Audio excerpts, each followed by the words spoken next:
Deixa eu só...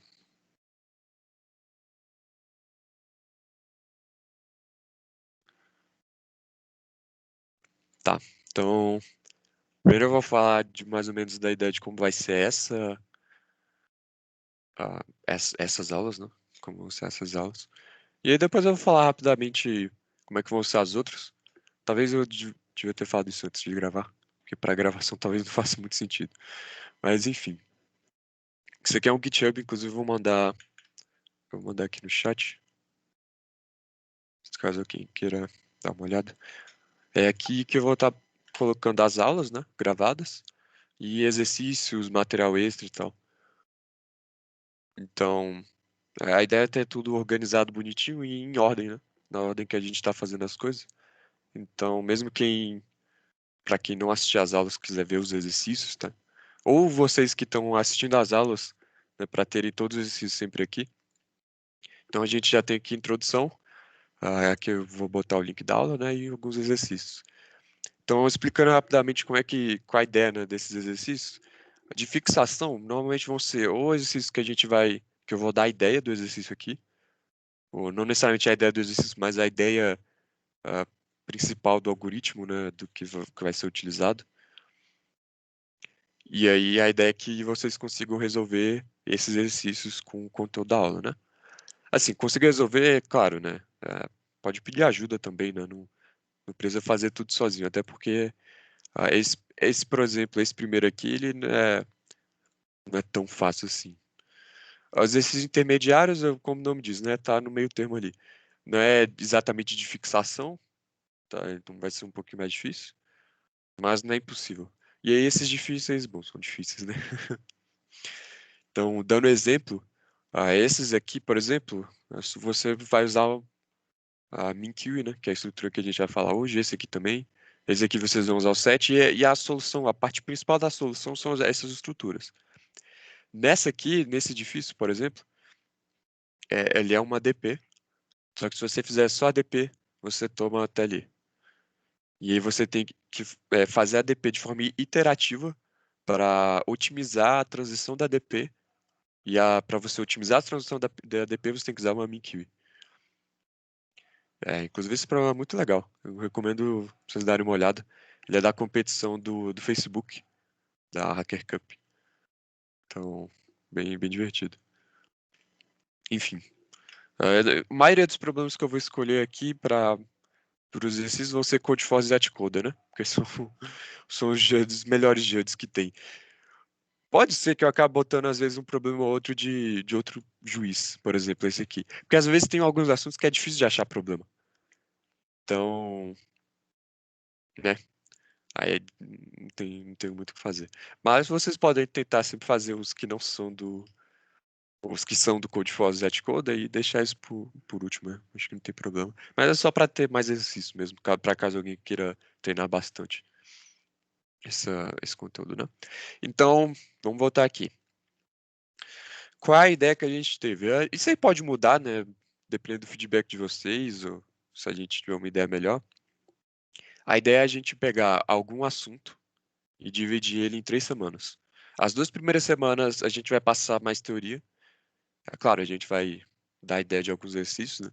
E na minha cabeça eu acho que a gente não vai resolver o exercício inteiro nessas 2 primeiras semanas. A gente pode, por exemplo, abrir o exercício e falar, olha, essa aqui é essa estrutura, explicar o exercício, explicar a ideia, explicar o que funciona e o que não funciona, mas não escrever o código do exercício inteiro. Pode até escrever o código de uma parte, de uma estrutura, de uma função, mas tentar deixar mais dinâmico, né? E aí, nessa terceira semana, seria entre aspas, aula de tirada de dúvidas, de exercício e tal. Então, nessa terceira semana, a gente de fato vai resolver botar a mão na massa, resolver exercício, vai tirar dúvida. Então, a gente vai liberar já na primeira e segunda semana os exercícios. Então, se você tentou fazer algum exercício e não conseguiu, na terceira semana você pode falar, eu quero que você faça esse exercício. Aí a gente faz o código dele inteiro. E, na verdade, tem essa parte, né, do exercício, mas eu sinto que o maior motivo da gente botar essa semana extra foi para dar ah, uma quebra assim no ritmo, né? Porque toda semana é conteúdo novo, conteúdo novo, conteúdo novo, conteúdo novo. Pô, aí complica, né? Às vezes você, sei lá, tem uma semana que você tá fazendo prova, não, né, fica complicado e tal. Então é mais uma semana de folga para vocês também, né? Assim, folga entre aspas. Assim, não é muito pesado, não tem coisa nova, né? Então, bem, é essa ideia. Se alguém tiver uma ideia, inclusive quiser falar agora, né? Antes de começar a semana que vem já aplicar essa ideia, pode falar agora, pode me interromper aí, sem problema. Aqui a gente já tem dos conteúdos. Então, o primeiro vai ser Binary Lifting. E a gente vai falar de algumas coisas interessantes que dá para fazer com isso. Por exemplo, a ideia. O Binary Lifting, né, normalmente o povo pensa em árvore. Eu não sei qual é o que significa exatamente o que está categorizado como Binary Lifting e o que não está. E eu já vi alguns nomes: Binary Lifting, Prefix Doubling, todos eles aplicados em contextos diferentes. Mas a ideia é bem parecida em todos, né? Um vetor com n log n de memória, e você vai pegando, sempre dobrando algum prefixo, e você consegue calcular coisas rápidas. Exponenciação rápida tem essa ideia parecida. Sparse Table, a construção da Sparse Table, que é uma estrutura de dados que responde uma query, dependendo da operação em log, mas foi idempotente, tipo, o máximo, o mínimo responde O de 1, mas a construção da tabela é n log n. Você pode calcular o LCA da árvore. O LCA é o menor ancestral comum, que é extremamente útil para resolver alguns problemas. E, bom, tem alguns problemas bem interessantes. E, como eu disse, né, isso aqui vai ser separado em 3 semanas. Na primeira, provavelmente, a gente vai falar da ideia e de Sparse Table. Na segunda, a gente vai falar de árvore, LCA e talvez alguma outra ideia. E aí, depois disso, possivelmente, a gente vai falar de SegTree. E aí, depois disso, a gente ainda não decidiu exatamente, mas a gente tem umas ideias. Então, eu também queria aproveitar para falar as ideias que a gente tem, para vocês terem uma noção do que vem para frente, né? Então, algumas das ideias que a gente pensou, por exemplo, o DP. DP tem muitas ideias diferentes, assim, de estilos, né, entre aspas, de DP. Por exemplo, DP de dígito. Então, tem algum problema que você tem que calcular quantos números existem no intervalo e que tem tal característica, né? Então, a DP de dígito, ela, como o nome sugere, né, ela vê alguma coisa em relação aos dígitos de números. Tem DP de subsequência. Então, tem algumas ideias interessantes que dá para fazer com isso. Tem o DP que eu chamo de pega não pega, que acho que quem fez PC talvez reconheça por DP da moeda. Quando você pega uma moeda, você não pode pegar as adjacentes. Enfim, tem várias DPs, tem otimização de DP, tipo de tempo, né? Otimizar a transição. Tem como você. Alguns problemas você não pode representar todos os estados que você dá, então você tem que. Às vezes tem algum estado que você consegue recuperar a partir dos outros. Tem problema que passa no tempo, mas não passa na memória. Então você tem que fazer iterativo e calcular cada linha da tabela de uma vez para otimizar a memória. Enfim, tem várias coisas interessantes que dá para fazer. A outra coisa que a gente pensou, especificamente grafo direcionado, então os algoritmos especificamente disso. E tem outra ideia que é o 2SAT, two-SAT, que é quando você tem. Deixa eu abrir um negócio aqui, vai. Quando você tem vários termos, tipo V1 ou W1, e V2 ou W2, né? Vários termos com dois ou, né? Tipo, duas variáveis com ou, com vários ends várias vezes, né? Esse problema é dois porque você tem um termo com duas variáveis, né? Em um ou. Então, aí é um 2SAT, né? Se você for um 3SAT, 4SAT, aí, no geral, ele não tem solução polinomial, mas o 2SAT tem e a solução é com grafo. Você pensa, pô, um problema parece mais matemática, né? Então, será algo desse tipo aqui. E... Aí esse aqui é o ou, né? E esse pra cima aqui é o end. Então, bem, a solução é com grafo, né? E uma vez que você entende a ideia da solução, você vai basicamente usar os algoritmos de grafo que a gente já veria nessas aulas também, né? Aí também tem a teoria dos números, a geometria, enfim, coisas especificamente de árvore, né? A gente vai falar de LSA, mas tem outras coisas, tipo DP na árvore, Smallslide, enfim. São essas algumas das ideias, né? Se alguém também tiver alguma ideia, algum conteúdo que acha legal e que acha importante, né? Por exemplo, se alguém for fazer OBI, tiver, esse conteúdo cai na OBI com certa frequência, seria legal falar dele, se quiser mandar para mim, a gente considera também, não tem problema. Enfim, É isso. Se alguém tiver alguma dúvida também sobre como é que vão ser essas aulas, pode falar aí também. Mas era isso que eu tinha para falar dessas aulas. Claro, essa de introdução não vão ser 3, né? Vão ser só uma. Por isso que é de introdução. E aí vai ter essa aula e aí semana que vem a gente já deve entrar no conteúdo mesmo. Bom, como é que vão ser as aulas em geral? Vão ser 3 turmas, né? Como eu tinha falado lá no grupo. Primeira turma é para quem não sabe programar, né? Não vai ser voltado mais para o ensino médio. A segunda turma é ensino médio e superior, então vai ser alguém que voltado para quem já sabe programar, mas não tem experiência em programação competitiva. E essa terceira turma, a ideia era ser para quem está fazendo programação competitiva e quer estudar mais, né? Ou quem já fez programação competitiva. Então a ideia do projeto de extensão é tentar abordar, né, todos os níveis possíveis de alunos, né? Então, esse era um problema, né? Quem já está na programação competitiva há um tempo deve saber que há um tempo você fazia PC e não tinha muita coisa, né? O grupo do N-Ball não estava morto, não tinha treino lá, né? Igual a gente está tentando fazer, enfim. Aí essa é a nossa ideia de tentar sempre ter atividade, né? Sempre ter coisa para os alunos, né? De qualquer nível. Só os intermediários começam quando? Então, essas aulas elas começaram mais cedo porque a gente já estava planejando fazer independentemente do projeto de extensão, né? Então, agora a questão é que a gente ainda está vendo pessoas, né? A gente já tem alguns nomes, mas ainda tem também a parte burocrática, né? O projeto já foi mandado, aí tem período de recurso, né? Resultado provisório, pedido de recurso, aí sai o resultado, aí tem que escrever os bolsistas, enfim. A ideia do professor é já começar mês que vem. Se eu não me engano, essa era a ideia. Então, provavelmente mês que vem. Assim, acho que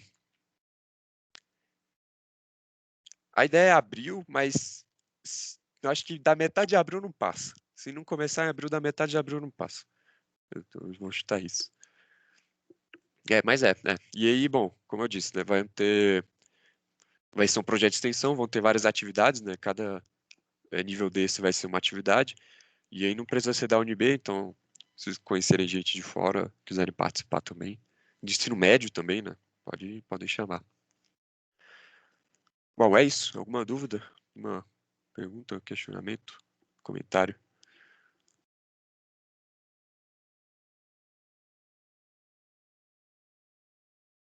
Bom, eu vou pegar uma água rapidinho, enquanto vocês vão pensando.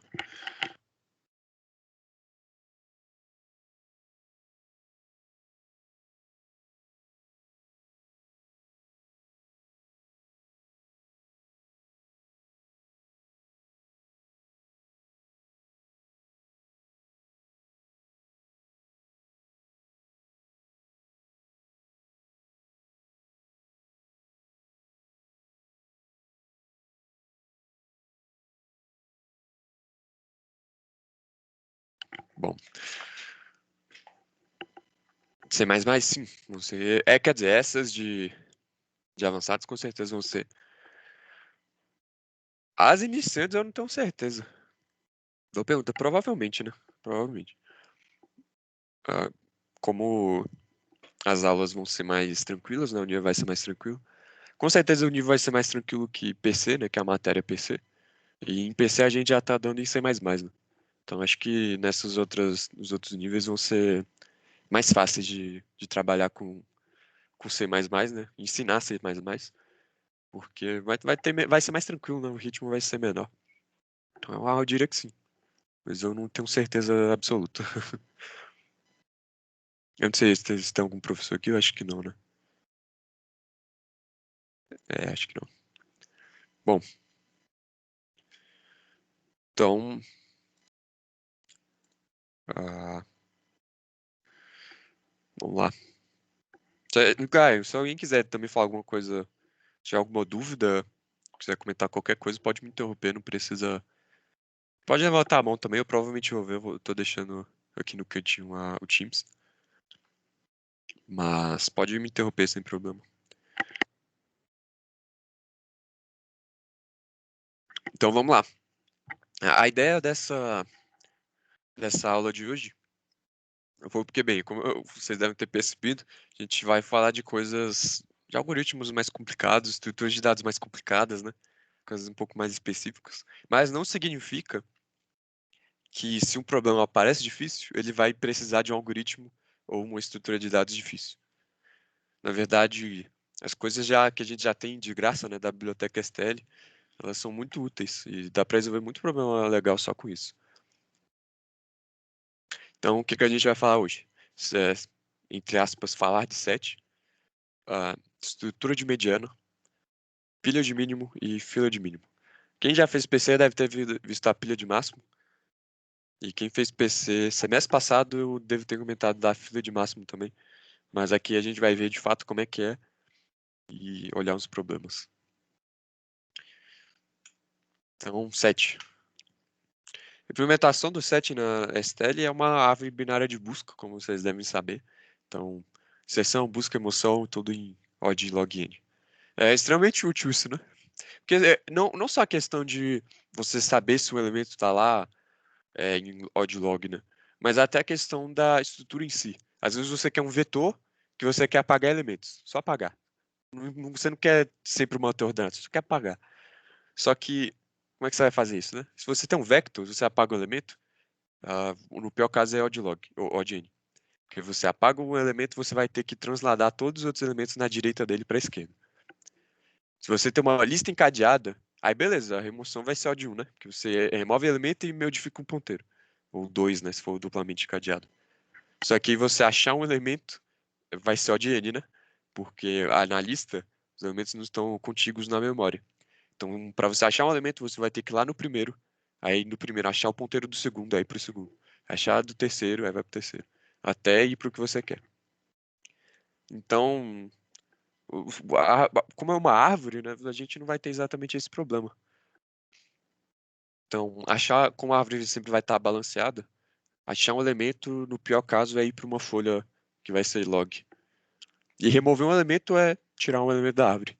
E possivelmente rebalancear a árvore, né? Mas a gente não precisa se preocupar com isso tudo, né? Quem fez AD sabe que é meio chatinho balancear R, R, RL, LR, né? Aquele balanceamento da árvore AVL, né? Mas aqui a gente não precisa se preocupar com isso, né? É só usar a função método de inserção, de remoção, de busca. E aí aqui é um problema. ah, Eita, não dá para copiar, né? Sim. Quando a gente tira um elemento da árvore, eu vou ler o estudo para quem está assistindo a gravação no meu chat. Ah, Maria Eduarda perguntou, mas quando a gente tira o elemento da árvore, a gente não tem toda a epopeia de botar os outros elementos no lugar? Isso custa uns horrores em termos de tempo? Ou gente, boa tarde. Foi o que ela falou. Sim, a gente tira um elemento, a gente tem que modificar a estrutura da árvore. Mas, pelo menos na árvore AVL, que foi o que a gente viu em EAD, na minha turma, é, quando você move, você vai desbalancear a árvore. Assim, sempre a gente está assumindo a árvore inicialmente balanceada, né? Claro que quando a árvore tiver vazia, ela está, entre aspas, balanceada. E sempre quando a gente tira um elemento, a gente vai precisar fazer uma operação de balanceamento que a gente teria que mudar alguns ponteiros e, bom, seria mais ou menos log, né? A complexidade. O log você vai ter que descer a árvore, achar o elemento, tirar. E o balanceamento, eu não lembro exatamente como é o balanceamento, mas você tem que. É só modificar ponteiro, sabe? Porque essa que é a questão. Como você está mexendo com ponteiro, você quer é, pegar uma sub-árvore. Vamos desenhar aqui.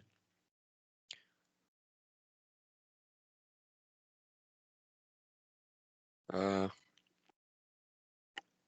tá, vamos supor que eu quero pegar essa sub-árvore aqui e botar ela como filho na sub-árvore da direita. Então, o que eu posso fazer? Eu posso pegar o ponteiro daqui, botar para cá e remover esse ponteiro. Então, balanceamento, na verdade, é modificação de ponteiro, na verdade. Não vou entrar em muitos detalhes, até porque eu não sou especialista nisso, faz muito tempo que eu fiz ED. Eu não lembro exatamente como é que eram as operações de balanceamento, né, na árvore AVL, mas é isso, é modificação ponteiro. E como a árvore, inicialmente, a gente pressupõe que está balanceada, Quando você remove um elemento ou adiciona um elemento para balancear, a operação de rebalancear acho que é no máximo uns 2 ponteiros que você mexe. E a árvore vai estar balançada de novo. Mas enfim, é extremamente útil, né? Pô, eu não fiz um hyperlink aqui, gente. Eu peço desculpas. Bom, é isso, né? Espero que, espero que eles mudem a de Python para C++, porque essas coisas são legais, né? São importantes também. Então vamos lá, esse é o primeiro problema. Então é um problema de set. É um problema mais tranquilo, né? Qual a diferença do set e do multiset? O set, se você tentar inserir um elemento que já está lá, não vai acontecer nada. No multiset não, ele vai inserir dois do mesmo. Então o multiset ele consegue manter várias cópias do mesmo elemento. A gente vai usar ele daqui a pouco. Mas, bem, essa é basicamente a diferença, né? No set, você pode usar o ponto count, que ele conta a quantidade de um certo elemento, né? Claro, no set não tem cópia, então vai ser o 0, 1. Então é uma função útil. É melhor que usar ponto find, por exemplo. Quer dizer, eu acho que alguém tinha me falado que o ponto find tinha uma constante um pouco melhor, mas se você não precisar que a sua constante seja muito boa, dá para usar o ponto count, né? Eu uso bastante o ponto count. No multiset, na verdade, tem que ter um cuidado, porque o ponto count do multiset, ele é O da quantidade de elementos repetidos. Então, se você tiver 1000 repetidos lá no multiset, vai fazer 1000 operações. Então, tem que ter muito cuidado. Aí, nesse caso, talvez seja interessante usar ou um set de pair ou um map. Porque se isso for estourar sua solução, né? Se isso for estourar o tempo limite. Então, muito cuidado com o ponto count do multiset. Enfim, vamos lá para o problema. Bom, eu vou ler o problema rapidamente aqui. Vou mandar um link também se alguém quiser ver. Tá, a Alice e Bob ficaram muito entediados durante uma viagem de carro, então eles decidiram jogar um jogo. Então, na janela eles conseguiram ver carros de diferentes cores, né, e os carros estavam indo um depois do outro. Então, a regra do jogo é assim: a Alice vai escolher uma cor A e o Bob vai escolher uma cor B diferente de A. Depois de cada carro, eles vão atualizar o número de carros da cor escolhida deles. E aí ele faz uma definição um pouco formal aqui, né? CNT de A, índice A, significa a quantidade de cores do carro A no tempo I.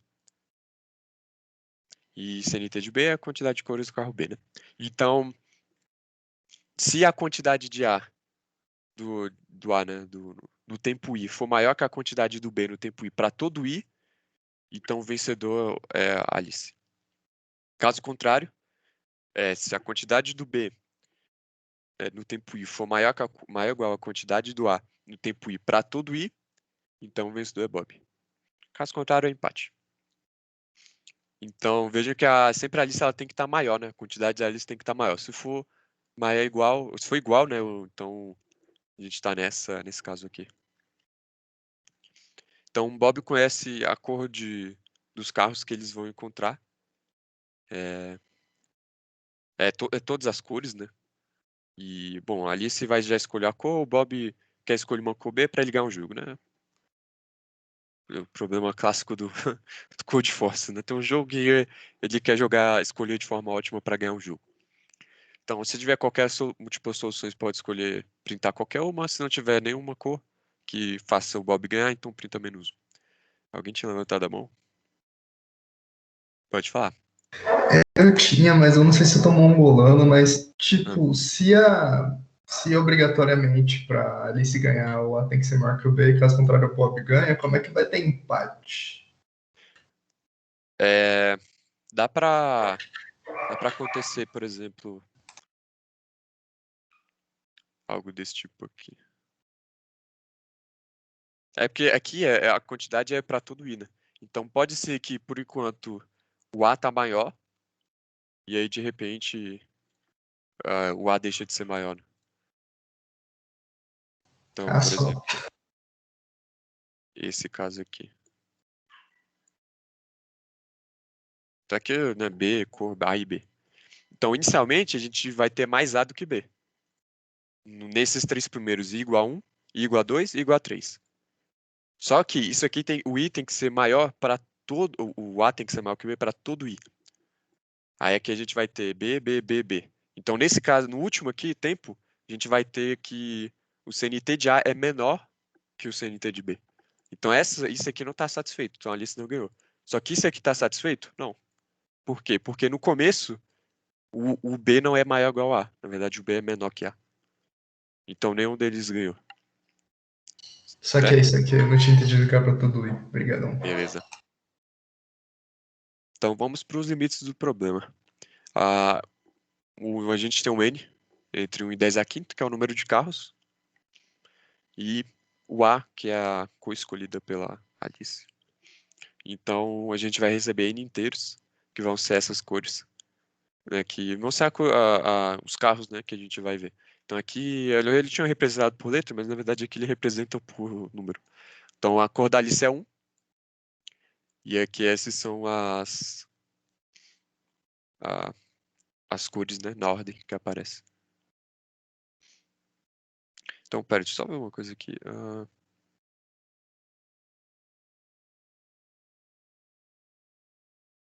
É. Então, aqui nesse caso, é isso mesmo. Então, nesse caso aqui, a gente pode escolher a cor 2. Por quê? Quantos 1 a gente tem? Zero. Aí aqui agora a gente tem 1, 2. Agora tem 1, 1 e 1, 2. Então tá empatado a quantidade, né? Se tá empatado, ainda tá na condição do Bob. A Alice já perdeu, então não tem como ganhar. Então se aqui, se o Bob também perdesse, ia ser empate. Por que que a Alice não ganhou? Porque a gente já começou com 2, né? Então a gente tem. O 2 tem mais quantidade do 2 do que do 1. Então, se a gente escolher essa cor, a gente não perde. A gente pode empatar, mas não perder. Aí aqui está empatado, só que aqui depois tem outro 2, então a nossa quantidade está maior ou igual. E é importante, em todo momento, a nossa quantidade de 2 está maior ou igual à quantidade de 1. Então a gente ganhou, a gente printou 2. Nesse caso aqui dá um empate, que vai ser um caso provavelmente parecido com aquele que eu falei.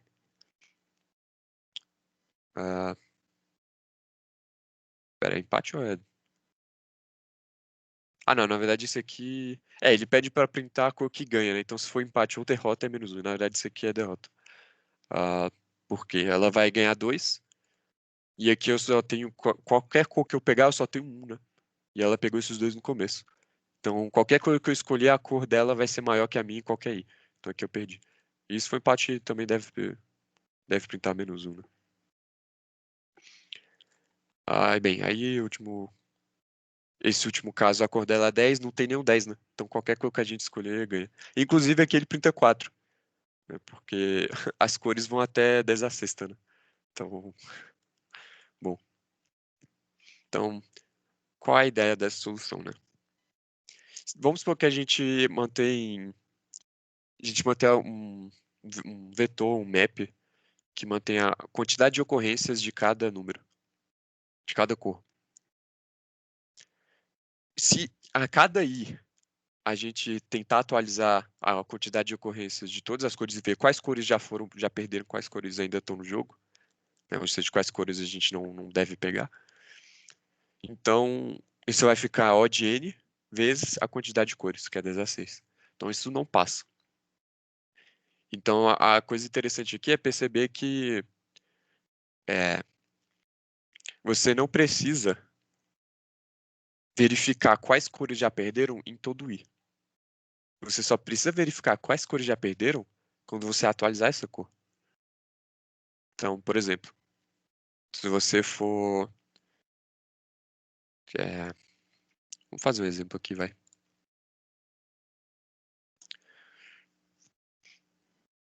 Vamos fazer dois. Não, vamos fazer.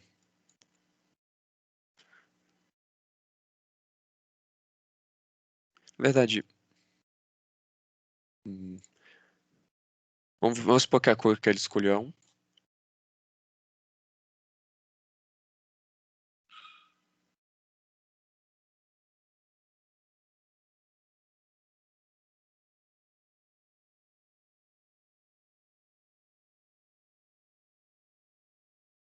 Na verdade, parando pra pensar agora, acho que esse problema é um pouco mais fácil do que do que eu achei que ele era.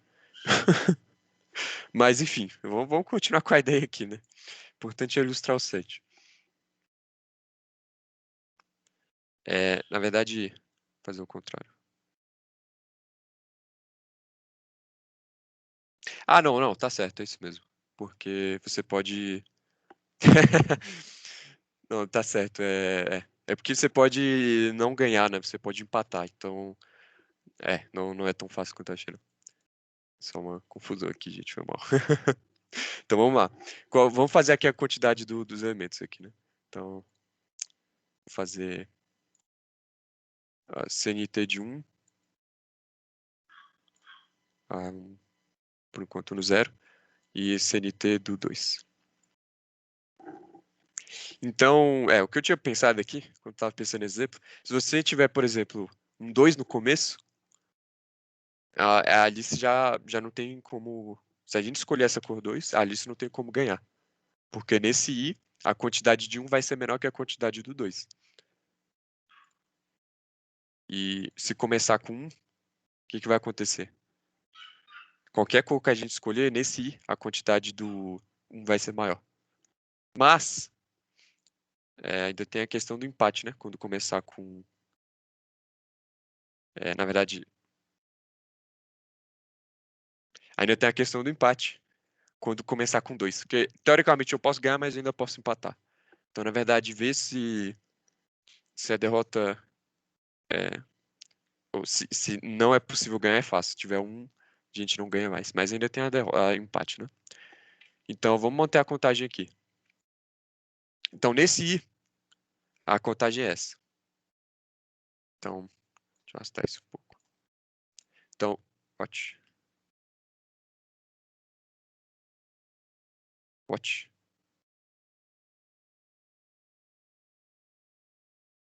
Tá, então nesse I a quantidade, as quantidades são essas. Então, vamos pegar 1. Então, a quantidade é essa. Agora, vamos pegar o outro 2. Vejam que a quantidade ela vai ser não decrescente, ou seja, ou ela cresce ou ela continua no mesmo valor. O que significa esses dois valores estarem iguais aqui nesse I? Significa que não é possível o valor do CNT de 1 ser maior que o CNT de 2 entre as atualizações do CNT de 2. Né? Por quê? Se ele está 1, significa que os valores antigos deles ou eram 0, menores, né? Ou era 1.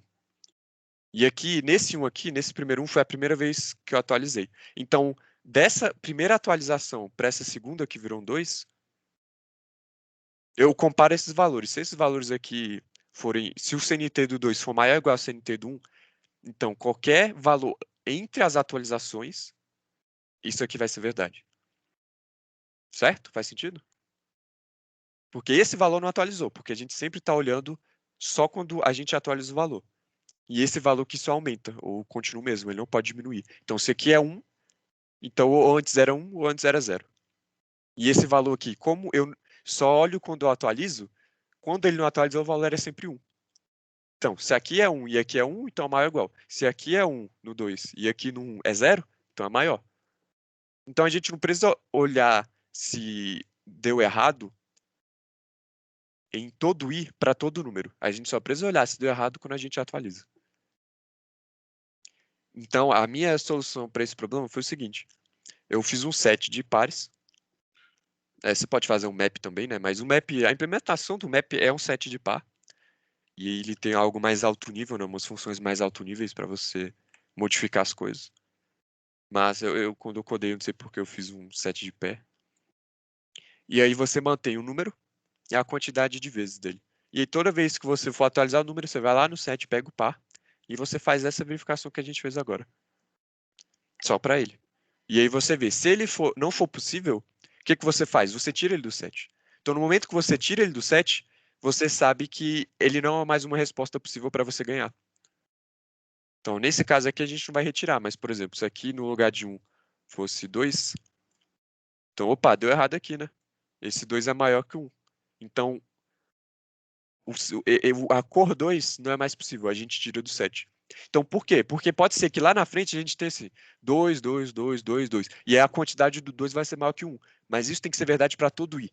E a gente viu que para algum i aqui, isso já não é possível. Mesmo que para frente seja. Então pode ser que nessa verificação dá errado, mas para frente dá certo. Mas o que importa é que deu errado uma vez. Se deu errado uma vez, a gente tira do 7. Então a gente vai manter o 7 para... A ideia seria manter o 7 para a gente ter a quantidade e não só isso. Para poder saber se ele é uma resposta possível ou não. Então a gente faz isso. Tem que ter um cuidado, que é, eu lembro que eu tomei um, acho que eu tomei um WA, na verdade, não sei, eu tomei algum, se eu não me engano, dava errado, porque aquele especifica, né, nesse exemplo, que você pode escolher uma cor, não aqui, né? Então, dependendo de como você implementar, pode ser que você queira escolher uma cor que talvez não esteja ali, né? Sei lá. Enfim, foi esse problema que eu escolhi. Tem outros problemas bem legais lá no G7, lá no negócio de introdução também. Então, esse aqui eu lembro que o Enzo tinha pedido ajuda nele. Muito legal esse problema. Recomendo vocês fazerem. Esse aqui, Nachas Brylant, ele achei ele um pouco complicadinho, a ideia dele. Mas também é com 7 e, bom, se você quiser treinar bastante o 7, esses dois problemas são muito bons. E aí esse aqui, que talvez o Thiago fale no final, que também é bem legal. Assim, tá aqui nos exercícios difíceis. A solução que eu tinha pensado para esse problema, eu vou até abrir aqui para vocês. Ah, bom, a solução que eu tinha pensado para esse problema era uma segue-tree implícita, porque você tinha, entre aspas, um vetor de tamanho 10 a 9. E aí você queria. Você tinha query do tipo, pega um intervalo e joga tudo zero nesse intervalo. Né? Tipo, bota todos os bits zero. Então, né, claro, o vetor era sempre 0, 1, né? E a outra consulta era, pega o intervalo e bota todo mundo 1. E aí no final você tinha que falar quantos 1 tem. E aí você. É grande, né? 10 elevado a 9. Não tem memória para armazenar isso no computador, né? Na memória RAM. Então, tem a ideia da segue implícita que você não faz todos os nós, você só faz os nós que você precisa. Aí eu fiz esse código inteiro aqui, tá ali de caso teste 18. Aí você, pô, nossa, o problema é difícil, um segue implícita é um negócio mó complicado, eu usei um monte de ponteiro aqui, deu errado, deu TLE. Aí qual a solução? Você pode usar um set, de forma espertinha, né? Você usa um set com uma ideia legal e aí passa o problema. Então, até ver o rating aqui que eu não tinha prestado atenção. O rating do problema é 2.300. Para quem não sabe desse rating, o rating de um problema, por exemplo, 2.300, significa que uma pessoa com rating 2.300 tem mais ou menos 50% de chance de resolver esse problema. Então, pô, né? Deu um problema 2.300, a solução é o 7. Né? Isso, botei esse problema aqui justamente para ilustrar isso, né? Aqui que eu tinha falado no começo. Pô, problema complicado, a ideia vai ser complicada? Não necessariamente. Então, sempre pensem em ideias novas, ideias interessantes, né? Sempre tentem estudar o problema, explorar o problema e ver o que dá para fazer e o que não dá. Se ter esse viés, pode ser que te atrapalhe em alguns problemas tipo esse. Bom, alguém tem algum comentário, dúvida? Podemos seguir em frente.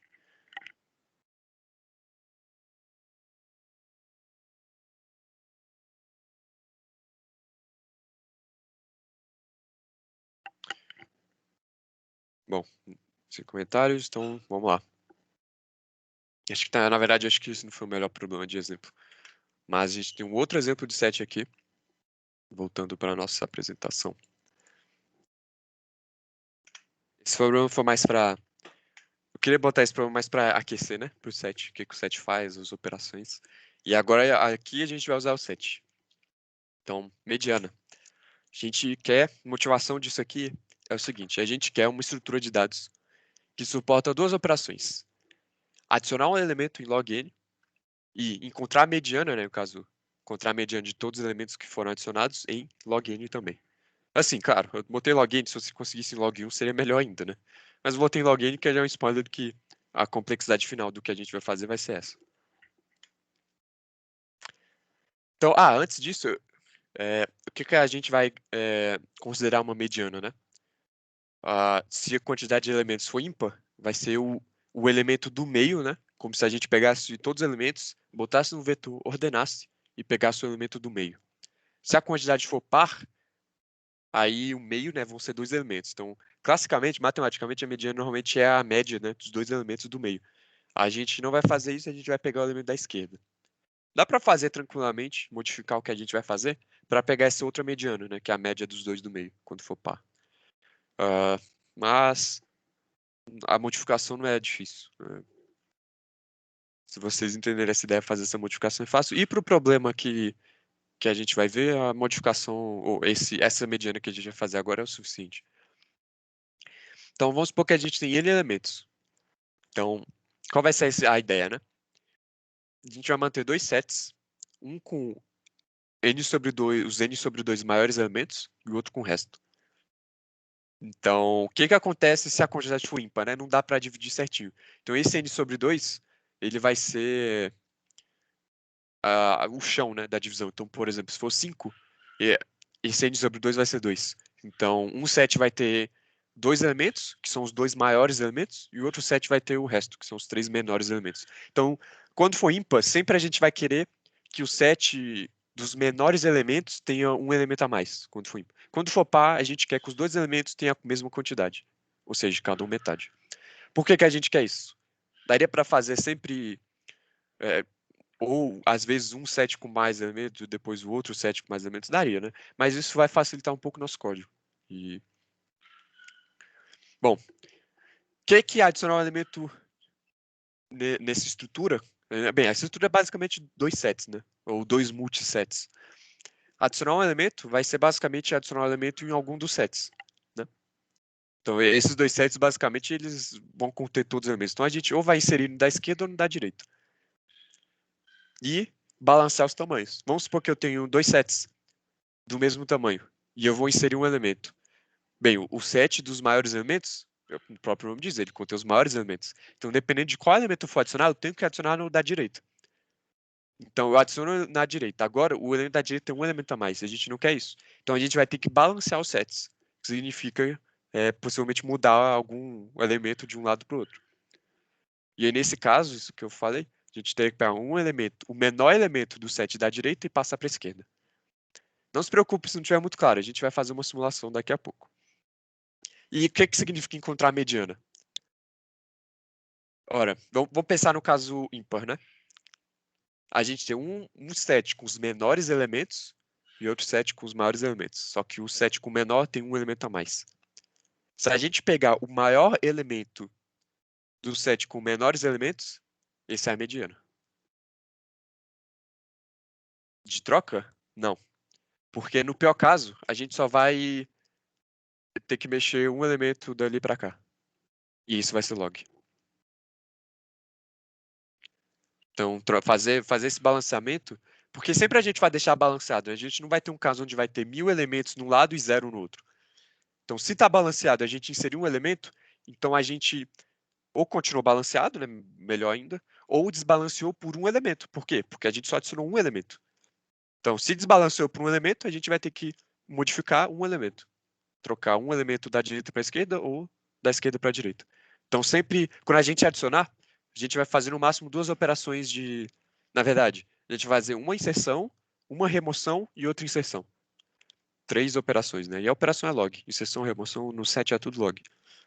E encontrar a mediana, a gente vai achar o maior elemento do conjunto com os menores elementos, né?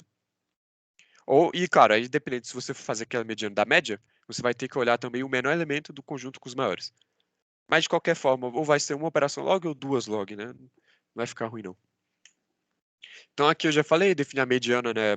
A posição n sobre 2 do elemento. Se tivesse um vetor, né? Um vetor ordenado, importante. Então, se a gente tem um vetor com 4 elementos, então a gente pega isso, ordena no vetor, o elemento na segunda posição é ele. Aí, claro, isso eu estou falando ordenar pela definição de mediana, né? A gente só trabalha com sets. E se a gente tiver um n ímpar, a gente vai manter o conjunto dos menores elementos com um a mais, que é a metade. Então, vamos lá. Então, o que é isso aqui? Essa bola representa o nosso set com os menores. Eu botei uma bola justamente para mostrar que no set, né, os elementos vão estar lá, não estão em ordem, não estão contíguos na memória. E no set com maiores também. Então, uma coisa que a gente pode pensar, quando a gente está aprendendo set, é: eu quero saber, eu tenho N elementos, eu quero saber, ordenado, né, qual elemento está no meio. Como é que a gente faz isso no set? Não tem posição. Se a gente até olhar os iterator, né, como se fossem os ponteiros no set, não tem como a gente fazer, por exemplo, o vector, né? Deixa eu abrir aqui. Tá, deixa eu abrir o Q. Por exemplo, no vetor, você pode fazer o seguinte. Você pode olhar o elemento na posição... Você pode olhar o elemento na posição ponto begin mais n, mais x, por exemplo.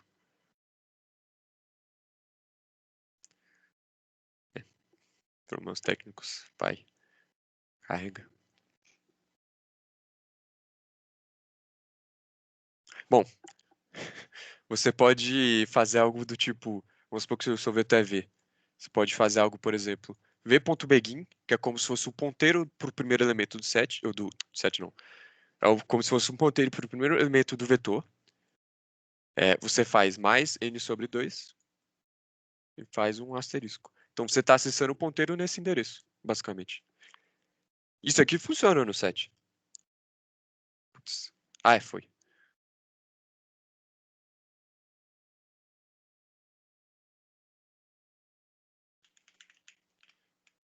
Então,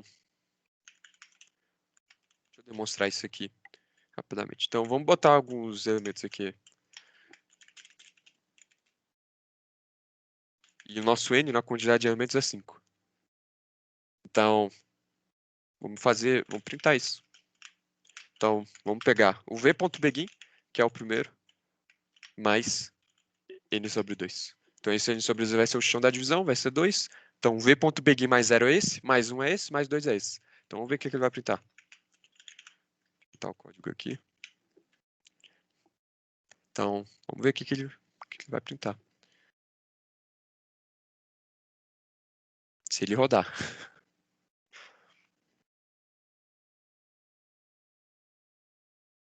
É verdade, faltou um boa. Eita, agora é meia hora. Bem, acho que vocês vão ter que acreditar em mim que isso aqui funciona. Mas você não pode fazer isso no set. Por quê? Porque os elementos não estão contíguos na memória, né? Se a gente pudesse fazer isso, a gente ia conseguir acessar os elementos muito mais fácil, né? Mas, infelizmente, não é possível. Então, o que significa? É reset que gera. Vamos voltar aqui pro... Então, o que significa? A gente não pode fazer isso. E por isso que a gente está fazendo 2 sets.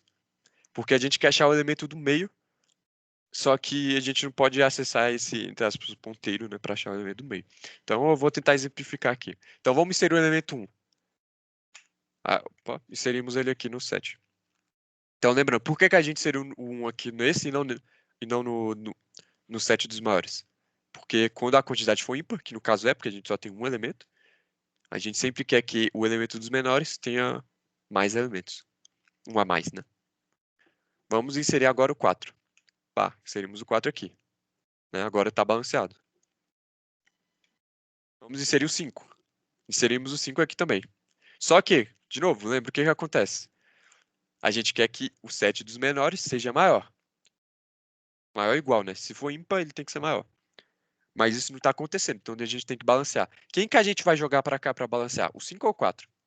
A gente pode jogar o 5? Não. Por que a gente pode jogar o 5? Esse set é o set dos maiores. E o 5 é o maior elemento. Então o 5 vai ter que estar aqui. Então a gente vai ter que jogar o 4. Vamos inserir o 2. Inserimos o 2 aqui. Opa, agora esse set está muito maior. A quantidade é par. Quando a quantidade é par, a gente quer que eles sejam iguais. A gente vai ter que jogar um elemento para cá. Quem a gente vai jogar? 1? Não. O 2 não. A gente vai jogar o 4. Agora vejam que, vamos supor, vamos voltar aqui. A gente quer achar a mediana. A gente tem 3 elementos. Ora, esse aqui são os maiores elementos. Então, qual vai ser o elemento da metade? O maior elemento desse set.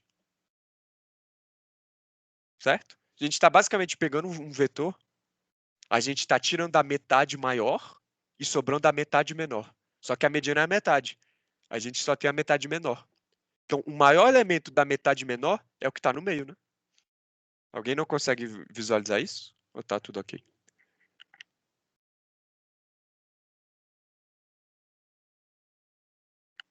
Bom, então, vamos lá. É basicamente isso. Então, esse balanceamento, veja, aqui você pode ser tentado, posso repetir sim. Então, vamos supor esse caso aqui. Então, está balanceado, a gente já inseriu os elementos. A gente tem um... O que é a mediana? A mediana é, a gente pega todos os elementos. Talvez se eu desenhar fique mais claro. Vamos apagar isso aqui tudo. Vamos botar números simples aqui, né? Vamos botar isso aqui. O que é a mediana? A gente pega os elementos do vetor, os elementos em geral, bota no vetor, ordena. Quando a gente faz isso, o elemento na metade é a nossa mediana. Então, a nossa mediana aqui é 3. O que a gente está fazendo? A gente pega os n sobre 2 maiores elementos, no caso aqui é ímpar, então é o chão da divisão, ou seja, os 2 maiores elementos, e a gente bota ele num set. Separado. E aí a gente pega a outra metade e bota num set. Ora, aqui a gente tem a metade da esquerda. Qual vai ser a mediana? A mediana vai ser o maior desses elementos. Por quê? O maior dos elementos, se a gente pegar o conjunto, esse conjunto, eu vou chamar o conjunto da esquerda, né? Se a gente pegar o conjunto da esquerda, ele tem a metade dos elementos. E se a gente botar no vetor e ordenar, qual vai ser o elemento lá na direita, né? Porque é isso que a gente quer o elemento mais à direita. Só que o elemento mais à direita nesse conjunto da esquerda é o maior elemento. Né? Faz sentido? O elemento mais à direita no vetor ordenado é o maior elemento. Por quê? Porque ele está mais à direita. E a gente está dividido de um jeito que o elemento que a gente quer é o mais à direita, né? A gente está tirando tudo que é depois da mediana e botando nesse conjunto. Tudo que é maior que a mediana, ou maior ou igual que a mediana, né? Então, se tudo que é maior ou igual na mediana está no outro conjunto, então a mediana é o maior elemento desse conjunto. Ela tem que ser o maior elemento. A gente está construindo essa estrutura para que isso seja verdade. Beleza. Então, é basicamente isso, essa estrutura. Então, vamos codar essa estrutura. Então, tem um problema aqui, eu vou mostrar o problema. Tem uma coisa engraçada nesse problema, ele é do Hotcoder, que eu acho que em nenhum momento ele fala a palavra mediana. Isso pode ser um pouco estranho para quem for ler o problema, então eu vou ler o problema aqui para vocês. Então, existe uma função f de x, que inicialmente é uma função constante f de x igual a zero. Nós vamos, a gente vai ter que processar aqui queries, né? Então, tem dois tipos. Uma query de atualização. Ele vai te dar A e B, né? Isso é o tipo da atualização, né? Para falar qual é o tipo. Então, você vai fazer uma função g de x é igual a f de x, né? Meio que definindo a partir da função de f de x anterior, mais o valor absoluto de x menos a, onde o a ele te dá, né? O x é a variável, mais b. E a gente vai trocar o g de x por f de x. Então, é quase uma definição recursiva, só que ele usa outra variável aqui para, não sei, né? Talvez se recursivo ficasse, também ia funcionar essa definição, né? E uma query de avaliação, né? Então, você tem que printar o x que minimiza o f de x. E, não só isso, printar qual é esse valor da função avaliada no x. Se tiver múltiplos valores x, escolha o menor valor. Então, ele não fala nada de mediana. Mas o que é isso aqui? Esquece o b. Finge que o update é g de x igual a f de x mais esse valor absoluto. Esse valor absoluto é como se ele estivesse botando um ponto numa reta, um ponto no valor A da reta. E aí, no final das contas, eu vou ter exatamente isso aqui, ó. Se eu ignorar o b, né? Porque o b você pode tratar separado. Então, eu vou ter isso aqui. X menos A1 mais x menos A2, né? Para quando ele me der várias queries de atualização. Mais x menos AN. Então você pode interpretar esse problema como o seguinte: você tem vários pontos A1, A2 até AN na reta, e você quer achar o x que minimiza a soma das distâncias do x para cada um desses pontos. X menos AI, o valor absoluto, essa é a distância na reta, a distância do ponto X até o ponto A1. Né? Isso aqui são distâncias, basicamente. E você quer minimizar, escolher o X que minimiza essas distâncias. Aí, bom, eu não sei provar isso, talvez o Thiago saiba provar, que o Thiago é bom em geometria. Eu não tenho, pô, geometria é meu ponto fraco. Eu não sei provar esse fato, mas eu sei que o ponto que minimiza é a mediana dos pontos. Aí, de repente, faz sentido a gente ter falado de mediana, né? Então, nesse problema, vejam, é exatamente isso. Você vai inserindo elementos, e em alguns momentos você vai ter que achar a mediana e achar o valor, o F, né? Avaliado na mediana. E aí, e se tiver múltiplos valores, né? Quando vai ter múltiplos valores? Eu falei que é a mediana. Mas, e se for par a quantidade? Então, vamos botar aqui 1, 2, 3, 4. Então, qualquer ponto, quando é par, qualquer ponto que você escolher entre essas... Na verdade, aqui ficou... Pera. Qualquer ponto inteiro que eu escolher... Na verdade, bota um zero aqui. Na verdade, não. Esquece esse 3. Esse 3 não é um ponto, né? Esse 3 é só pra falar que tem um 3 aqui. Então, a gente tem 6 pontos. 0, 1, 2, 4, 5, 6. Então, a mediana, né, tem elemento par. Então, matematicamente, a gente pegaria a mediana como a média desses dois valores. Mas, na verdade, você pode escolher qualquer valor desses que vai minimizar a distância. Qualquer valor entre esses dois pontos aqui, quando for par. Quando for ímpar, vai ser único. Só que ele quer o ponto que minimiza, né? Tipo, quer dizer, o que minimiza. Se tiver vários valores com o mesmo f de x, ele quer o menor valor. Então, qual é o menor valor? É o valor mais à esquerda.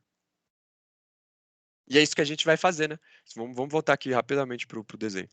Se a gente tiver uma quantidade par, a gente vai olhar para esse set, que a gente quer o menor, né? Então, aqui tem 2. Qualquer valor que a gente escolher, 1, 2, 3 ou 4, vai dar certo. Só que a gente quer o menor valor desse. Então, a gente vai olhar para esse aqui, que é 1. Então, bom, aí como é que faz para calcular o f de x? A gente achou a mediana. Como é que a gente faz para calcular o f de x? Se a gente passar por essa função toda e calcular na mão, vai dar errado. Porque esse aqui podem ter, tipo, 10 a quinta pontos. E aí a gente vai ter que calcular a distância para todos os pontos? Para calcular f de x? Não. Então, isso aqui, vocês vão ter que calcular de outro jeito, mas dá para fazer tudo usando as informações que a gente vai ter no struct, que a gente vai fazer agora da mediana. Aí, esse aqui é o exercício para vocês, na verdade, né? Como a gente já vai fazer a estrutura que calcula a mediana, o exercício para vocês vai ser descobrir como é que acha esse valor, né? Não é difícil, não, é tranquilo. Então, vamos para... Opa!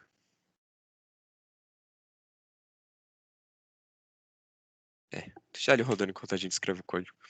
Então, eu gosto de fazer estrutura de dados usando o struct. Tem gente que faz só as funções e declara, né, tipo, se a estrutura usa set ou vector, declara global, só faz as ações. Eu não gosto disso. Aí, printou 3, olha só, deu certo. Se estiver pequeno, vocês me avisem, viu? Que eu aumento. Ou se estiver muito grande. Então, como eu estava dizendo, tem gente que gosta de fazer isso, tem gente que usa classe. Eu gosto de usar o struct. Porque classe, beleza, a classe tem polimorfismo, herança, mas a gente não usa nada disso em programação competitiva. Então, o struct é de bom tamanho, serve pro que a gente precisa. Então, dá pra botar essa median, vou chamar de mediana struct. O que esse struct vai ter? Vamos manter dois multisets. Então, eu vou chamar esse multiset de L e de R. O que significa o multiset L? É o conjunto dos menores. E o R é o conjunto dos maiores, né?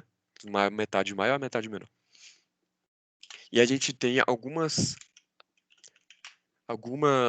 métodos, que é o que a gente discutiu agora. Adicionar um elemento.